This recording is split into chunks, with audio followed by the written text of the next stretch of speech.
Okay, this is section 4.6, part 2. And in part 1, we learned how to use the quadratic formula in order to solve quadratic equations.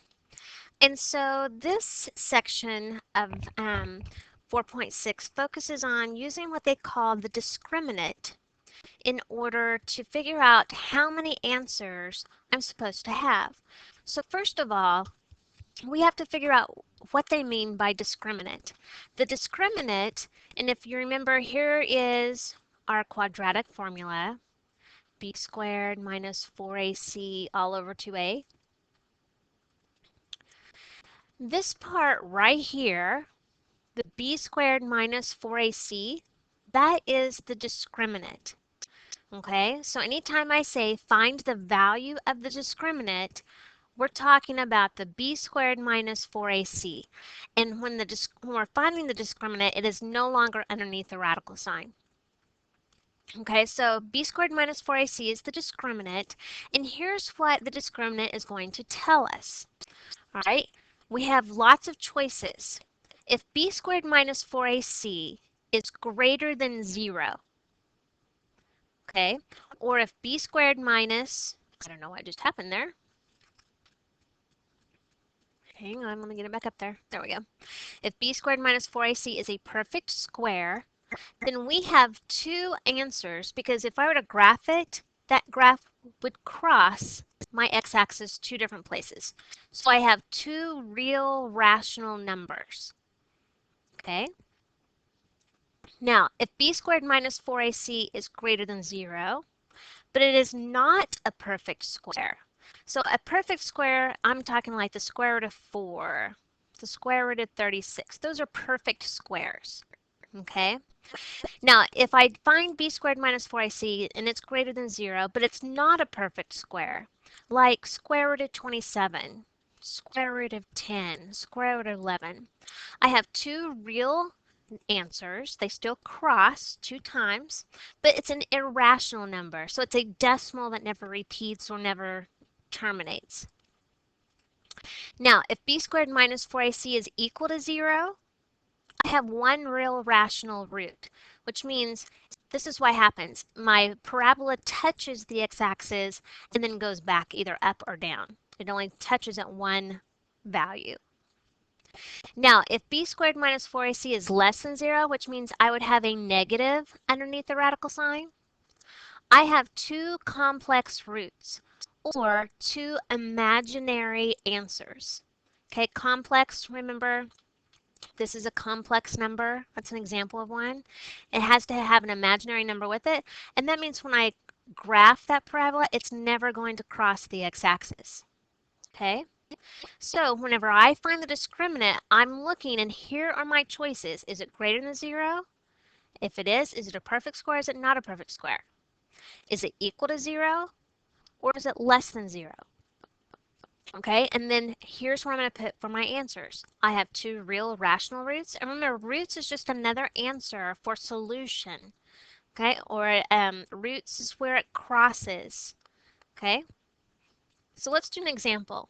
Find the value of the discriminant for each quadratic equation, then describe the number and type of roots for the equation. So let's do A. The discriminant is b squared minus 4ac. And in this problem, A is 7, B is negative 11, because it has that minus sign in front. C is 5. So I'm going to take those numbers, plug it in. So b squared, negative 11 quantity squared, minus 4 times a, which is 7, times 5. So a negative 11 squared is positive 121. And then I have negative 4 times 7 times 5. So that's what? 28 times 5. That's going to be negative 140. And 121 minus 140, I get negative 19. Okay, so that's the value of the discriminant. Now I'm going to take that value and basically I'm just going to classify it. Okay, is it greater than 0? These two right here means my answer was positive. This one says my answer is equal to 0, and this one says that my answer is negative.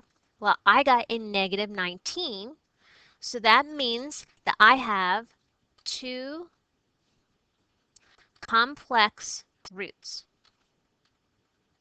And that makes sense because if I did the entire quadratic equation, I would have negative 19 underneath the square root, which means I would have an imaginary answer. Okay, so negative 19 is my answer. Two complex roots is an answer. All right, so let's do part B. Okay, so first let's identify my A, B, and C. My A is 1, my B is 22, my C is 121. The discriminant is found by saying B squared minus 4AC. So 22 squared minus 4 times 1 times 121. 22 squared is 484. Minus 4 times 1 times 121 is 484. So 484 minus 45, 4 is 0. So it's not these two, it's this one right here. B squared minus 4AC equals 0. That means I have one real rational root. So those are my two answers. One answer for the discriminant, one answer for classifying how many roots I have. Okay, let's do one more. Example C. So A is negative 5, B is 8, C is negative 1. The discriminant is found by B squared minus 4AC. So B squared means 8 squared minus 4 times A times negative 1. 8 squared is positive 64. I have a negative times a negative times a negative. So I know that's going to be negative 20. 64 minus 20, that's 44. So I have a positive discriminant. That means my choices are these two right here.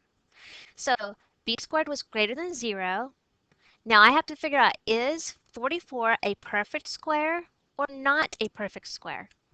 Well, since I can't take the square root of 44, 44 is not a perfect square, then it has to be this one. Two real irrational roots.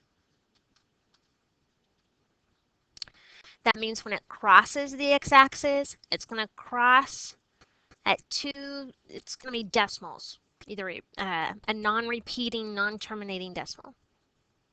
Okay, and that's as hard as it gets. Okay, so using the discriminant to find out what type and number of roots you have is really easy. Find your b squared minus 4ac, and then here are your choices. Okay, I'll answer any questions tomorrow in class.